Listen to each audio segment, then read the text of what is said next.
जिस तरह से हमें पता है कि इस वक्त पूरी दुनिया में जंग का माहौल है। पूरी दुनिया एक वॉर जोन बनी हुई है।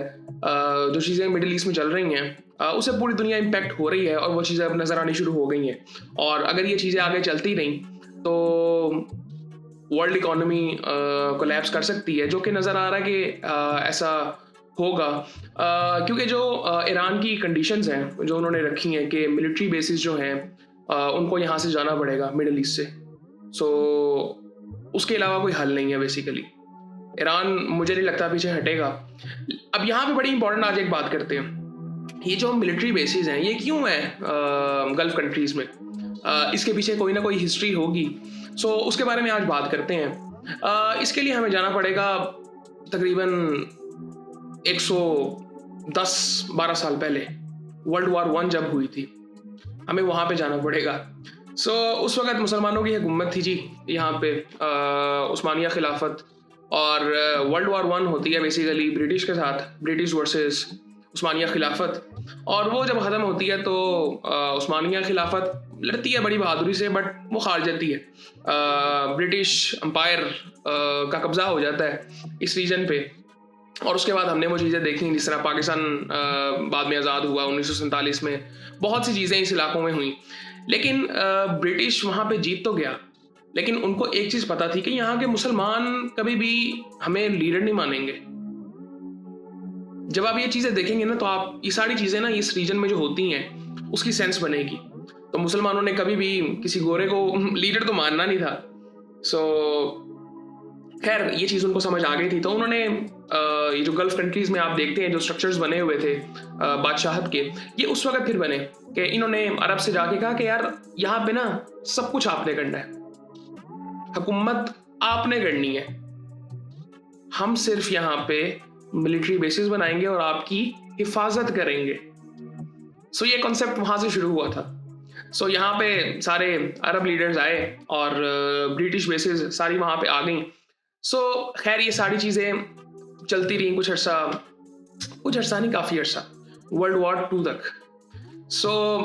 खैर अरब लीडर्स उन्होंने कहा आपने सब कुछ आपने करना है, हमने सिर्फ मिलिट्री बेसिस बनानी है। और उन मिलिट्री बेसिस को बनाने का मकसद हम सबको पता है कि वो चीज़ें, हर चीज़ कंट्रोल बेसिकली वो करते हैं। और ये कॉन्सेप्ट हम दुनिया भर में देखते हैं, यूएस में देखते हैं, दुनिया भर में किसी भी मुल्क में देखने आप जब एस्टेब्लिशमेंट की बात करते हैं तो कौन आपके सामने आता है? आप किसकी असल में बात कर रहे हैं? आप कोई सिविलियंस की बात तो नहीं कर रहे। ये सारी चीज़ें खैर होती हैं। खैर वर्ल्ड वॉर 2 शुरू होती है जी 1939 में, 1945 तक चलती है, जर्मनी वर्सेस ब्रिटिश एम्पायर। खैर वो वर्ल्ड वॉर 2 होती है, उसमें बहुत सी चीज़ें होती हैं। अब वहाँ पे ना उस सिचुएशन को आपने बड़े ध्यान से समझना है। उस वक्त जो टाइम था, आज भी तकरीबन वो टाइम चल रहा है कि वर्ल्ड ऑर्डर उस वक्त भी चेंज हो रहा था, आज भी वही सिचुएशन है। अब यहाँ पे आप देखें, अभी तक हमने अमेरिका का जिक्र नहीं किया, अमेरिका का जिक्र अब शुरू होगा। वर्ल्ड वॉर 2 होती है, जर्मनी बहुत नुकसान करता है ब्रिटिश एम्पायर का, जो भी इनकी फौजें थी बहुत नुकसान करता है इस रीजन का। बट ब्रिटिश जीत जाते हैं, बट नुकसान इनका इतना ज़्यादा होता है कि जीतने के बाद भी इनके पास इतना पैसा ही नहीं होता कि ये वो मिलिट्री बेसिस जो इनकी फ़ौज है उसको चला सकें इन तमाम जगहों पे। तो फिर इन्होंने क्या करना था, वो मिलिट्री बेसिस ख़त्म की, मुसलमान जो जितने भी ममालिक थे वहाँ से ख़त्म की, जो कि आज ईरान मांग रहा है कि यहाँ से हटो। आज भी आप देखें तो आज इकोनॉमी बहुत ज़्यादा डिस्कस होती है कि डेली बेसिस पे अमेरिका अपना कितना नुकसान कर रहा है। ये जो जंग उसने शुरू की है, जंग में कितना नुकसान हो रहा है ये डेली बेसिस पे डिस्कस होता है, उस वक्त भी होता था। उसका नुकसान उस वक्त सामने आया, वो चला नहीं सकते थे, तो वो मिलिट्री बेसिस उस वक्त ख़त्म हो गई। अब उस वक्त जो आज चाइना कर रहा है, उस वक्त अमेरिका वो चीज़ कर रहा था। अमेरिका उस वक्त सुपर पावर बन रहा था और वो सारी चीज़ें वो पीछे बैठ के कर रहा था, जो आज चाइना आराम से पीछे बैठ के कर रहा है। बट मैं उम्मीद करता हूँ कि चाइनीज़ और अमेरिकन में फ़र्क हो। अमेरिकन जो करते थे, मैं उम्मीद करता हूँ चाइनीज़ कभी ना करें। खैर आगे ये सारी चीज़ें चलती रहीं और उसके बाद वर्ल्ड वॉर 2 के बाद हम सब जानते हैं कि अमेरिका सुपर पावर बन गई थी। यहाँ से ये पाकिस्तान, इंडिया से भी ब्रिटिश चले गए थे और आराम से जाके बैठ गए थे इंग्लैंड में, और यहाँ पे सुकून थोड़ा सा आ गया था। अब अमेरिका सुपर पावर बन गया था, ठीक है, डॉलर बेस इकोनॉमी चल रही थी। अब उनको वो सारी चीजें चाहिए थी जो एक टाइम पे ब्रिटिश एम्पायर के पास थी। तो अब उसके लिए कोई ना कोई बहाना तो चाहिए होता है ना। मतलब ऐसे तो नहीं जाके कह सकते कि जी हमें आपके मुल्क में आके मिलिट्री बेसिस बनानी है तो हमें बनाने दें। मतलब इतनी सिंपल चीज़ें हो नहीं सकती ना कोई रीज़न होना चाहिए। तो खैर ये चीज़ें चलती रहीं, और फिर कुछ अर्से बाद एक बहुत बड़ा रीज़न जिसकी वजह से अमेरिकन बेसिस आज हम देखते हैं कि गल्फ कंट्रीज में बहुत ज़्यादा हैं, वो सद्दाम हुसैन था, इराक का लीडर बेसिकली। और उसका तो ये कहना था कि हम डिप्लोमेसी नहीं करते, हम डायरेक्ट बात करते हैं, हम कोई पीछे से बात नहीं करते, हम जो बात करते हैं वो डायरेक्ट बात करते हैं। खैर सद्दाम हुसैन साहब आए और उनके असल में बेसिकली बड़े ज़बरदस्त ताल्लुकात थे अरब से, और क्या कहते हैं ये अमेरिकन से बड़े ज़बरदस्त ताल्लुकात थे उनके। बट मैं पहले भी एक बात कर चुका हूँ कि मैंने भी पढ़ा था कहीं पे कि अमेरिकन से दोस्ती, दुश्मनी तो बुरी है बेसिकली, लेकिन दोस्ती और ज़्यादा ख़तरनाक है बेसिकली, जानलेवा है। सो खैर ये सूरत हाल थी। खैर सद्दाम हुसैन के तो बड़े ज़बरदस्त ताल्लुकात थे, और बेसिकली ये अरब्स के कहने पे ना इन्होंने सद्दाम हुसैन साहब ने आयतुल्लाह ख़मीनी पे भी अटैक किया था, ईरान पे अटैक किया था। वो जो ईरान इराक की जंग हुई थी वो सारा कुछ वो उस वक्त हो रहा था, और ये अरब्स के कहने पे हो रहा था। और एक टाइम पे उनके पास पैसे ख़त्म हो गए सद्दाम हुसैन के पास, और फिर उन्होंने कर्जा लिया, किससे? अरब से। और कहा जाता है कि $60 बिलियन उस वक्त उन्होंने कर्जा ले लिया था अरब से, जिसे वो तो आई थिंक कर्जा मानते नहीं थे।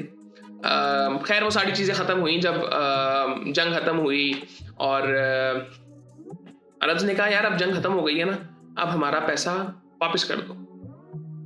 अब ये सारी गेम पैसे की ही होती है। तो सद्दाम हुसैन ने कहा कौन सा पैसा भाई, तुम्हारे कहने पे मैंने जंग लड़ी है, कौन सा पैसा?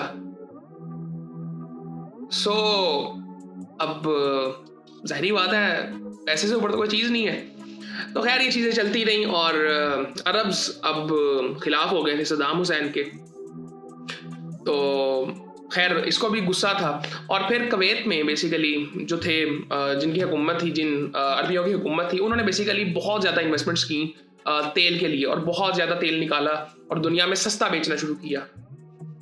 सो खैर सद्दाम हुसैन था बेसिकली, उसने हमला कर दिया कुवैत पे, और उसने 2 दिन में कुवैत को फतह कर लिया। सो अब उसके बाद, अच्छा उससे पहले कुवैत पे हमला करने से पहले वो यूएस के पास गया था, क्योंकि उसको डर था कि यार मैं इन पे हमला करूंगा यूएस बीच में ना आ जाए, क्योंकि वो सुपर पावर बन गया हुआ था। लेकिन अब यहाँ पे ये चीज़ देखें कि जो ग्लोबल पावर का जो एक कॉन्सेप्ट है वो बेसिकली ये है कि वो कभी भी आ सकता है किसी भी जंग में, बदमाशी के तौर पे। ये कॉन्सेप्ट शुरू से चलता आ रहा है। सो खैर उसने उनको कहा, उन्होंने कहा नहीं हमारा कोई ताल्लुक नहीं है, ये आपका अपना मसला है, आप जो मर्जी करें, आपका और अरब्स का मसला है, हमारा कोई मसला नहीं है। ये यूएस ने कहा। अब यूएस पे यकीन करना ये सबसे बड़ी गलती होती है बेसिकली। सो खैर उसने खैर 2 दिन लगाए, उसने सिर्फ 2 दिन में फतह कर लिया कुवैत, और कुवैत में जाके बैठ गया वो। अब यूएस सीक्रेटली जाता है अरब्स के पास। अब यूएस को मिल गया था मौका कि हम अपनी मिलिट्री बेसिस बना सकते हैं। उन्होंने जाके कहा कि यार सद्दाम ने तुम्हारे साथ ये किया है, कुवैत में ये किया है, तो वो तुम्हारे साथ ही करेगा। सो तुम्हें अब ज़रूरत है हिफाजत की, मिलिट्री की ज़रूरत है, बहुत ताकतवर मिलिट्री की ज़रूरत है। और खैर अरब्स ने फिर क्या सोच रहा था, उनकी गलतियां आज तक हम भुगत रहे हैं। सो खैर वो मतलब उनके नीचे लगे, और उन्होंने कहा कि ठीक है आप हमारी मदद करें। अमेरिका को कहा, अमेरिका ने कहा जी मैं कैसे कर सकता हूँ जब तक मैं इधर बहुत बड़ी बड़ी मिलिट्री बेसिस नहीं बनाऊंगा, मैं आपकी मदद कैसे कर सकता हूँ, मैं तो बहुत दूर हूँ आपसे। तो फिर अमेरिका ने अपनी मिलिट्री बेसिस बनाई इस पूरे रीजन में, जिसका नुकसान हम आज तक उठा रहे हैं। पूरी दुनिया उठा रही है बेसिकली। सो वो मिलिट्री बेसिस बनी, इराक पे अटैक हुआ, बहुत नुकसान किया इराक को, उन्होंने तबाह कर दिया। कवेत से वो पहले कवेत पे किया, कवेत से वो इधर आ गया, फिर इराक पे तबाह कर दिया बेसिकली। सो अब वो सारा कुछ हो गया था जो अमेरिका बेसिकली चाह रहा था कि मिलिट्री बेसिस बन गई थी। बनने के बाद बेसिकली ये सारा कुछ हुआ। फिर वो बेसिस इस्तेमाल की गई अफगानिस्तान के खिलाफ, इराक के खिलाफ तो की गई, अफगानिस्तान के खिलाफ गद्दाफी को मारा गया। और सबसे बड़ा रीजन, इजराइल को प्रोटेक्शन उसे दी गई, जो कि आज हम देख रहे हैं। अरब्स को आज क्या फायदा हुआ है? कौन सी प्रोटेक्शन उनको मिली है आज? किस चीज से बचाया है अमेरिका ने अरब कंट्रीज को? किसी चीज से नहीं बचाया। वो बेसिकली प्रोटेक्ट कर रहे थे इजराइल को शुरू से। और अभी आज ये कल की आपने उसकी स्टेटमेंट सुनी होगी नेतन्याहू की। उसने क्या कहा है? उसने कहा चंगेज खान के वो उसने कहा बेसिकली उसको एडवांटेज था हजरत ईसा के ऊपर। और ये आप ये देखें, ये कितना बड़ा कॉन्फ्लिक्ट है फंडामेंटली तौर पर जूइश लोगों में और क्रिश्चियंस में, और ये इनको समझ नहीं आता। सो खैर वो एक अलग बातचीत है। सो ये कितना घटिया है इसका आपको अंदाजा नहीं है, नेतन्याहू कितना घटिया ये है। सो खैर ये चीज़ें फिर चली, अमेरिकन बेसिस बन गई थी। अफगानिस्तान में हमने देखा 20 साल बैठे रहे उधर। उन्होंने सबसे बड़ी पता नहीं शायद थी कि नहीं, लेकिन बहुत बड़ा उन्होंने मिलिट्री बेस बना दिया था अफगानिस्तान के अंदर। बहुत सी चीज़ें उधर की, गद्दाफी को भी मारा था। सबसे इंपॉर्टेंट चीज़ थी कि प्रोटेक्शन दी थी, और उसका खामियाजा आज तक हम भुगत रहे हैं। 2003 में हमने देखा इराक की जंग दोबारा हुई, तो वो सारा कुछ उन्होंने किया। और आज आप देखें कि ईरान पे हमले भी वहां से हुए। ईरान ने भी ये सेम चीज की, और ईरान जो चीज मांग रहा है वो बिल्कुल ठीक है, और वो हम सब के लिए अच्छा है, वो पूरी दुनिया के लिए अच्छा है कि यहाँ से मिलिट्री बेसिस हटाओ। और अरब्स को ये चीजें समझनी पड़ेंगी कि यहाँ पे मिलिट्री बेसिस नहीं हो सकती अमेरिका की। हमें ये चीजें समझनी पड़ेंगी। नेशनलिज्म की जब हम बात करते हैं ना, पाकिस्तानी को पाकिस्तानी ही प्रोटेक्ट कर सकता है। मेरे लिए किसी दूसरे कंट्री के बंदे की वैल्यू शायद वो ना हो जो मेरे अपने कंट्री का जो मेरा बंदा है उसकी वैल्यू होगी। ये जरूरी है, इंपॉर्टेंट चीज है। मैं अपने कंट्री के लिए जो कर सकता हूं वो मैं किसी दूसरे के लिए नहीं कर सकता। शायद ये पता होना चाहिए अरब्स को, शायद इनको नहीं पता। इनको शुरू से अपनी मिलिट्री पे काम करना चाहिए था। ईरान ने किया, पाकिस्तान ने किया। हम तो आज सुकून में इसी वजह से हैं। अब्दुल कदीर खान साहब का शुक्र अदा करना चाहिए हमें कि हम आज सुकून से हैं, और उस वजह से हैं सिर्फ कि हमारे पास न्यूक्लियर बॉम्ब है। अब ये कल एक इन्होंने फिर कॉन्स्पिरेसी एक क्रिएट कर दी है वो तुलसी गबार्ड ने कि जी पाकिस्तान भी खतरा है उसके लिए। तुम ये क्यों समझते हो? पहले तो मुझे इनकी सोच नहीं समझ आती कि तुम ऐसी हरकतें क्यों करते हो जो तुम्हें ऐसे लगे कि ये तुम्हारे लिए खतरा है। हम तुम्हें क्यों कुछ कहेंगे अगर तुम कुछ करोगे नहीं? कोई भी कंट्री, मैं बात जनरली कर रहा हूँ, कौन तुम्हें छेड़ेगा? तुम सबको छेड़ते हो बेसिकली। सो खैर ये इनकी बातें चलती रहेंगी, और ये सारा कुछ उसी तरफ जा रहा है कि वर्ल्ड वॉर 3 मेरे ख्याल से तो चल रही है। दुनिया इन्वॉल्व है पूरी तरह से, और आगे ये चीज़ें बढ़ सकती है। उम्मीद कर रहे हैं ये चीज़ें यहाँ पे ख़त्म हो, आगे बढ़े ना, लेकिन ऐसा अभी नज़र नहीं आ रहा। सो ये बेसिकली स्टोरी थी कि अमेरिकन बेसिस कैसे आई। ब्रिटिश बेसिस पहले थी, फिर अमेरिकन बेसिस आई। सो ये सारा कुछ पावर का गेम है, बदमाशी का गेम है। बदमाश दुनिया चला रहे हैं, लीडरशिप हमें दुनिया भर में नज़र नहीं आती।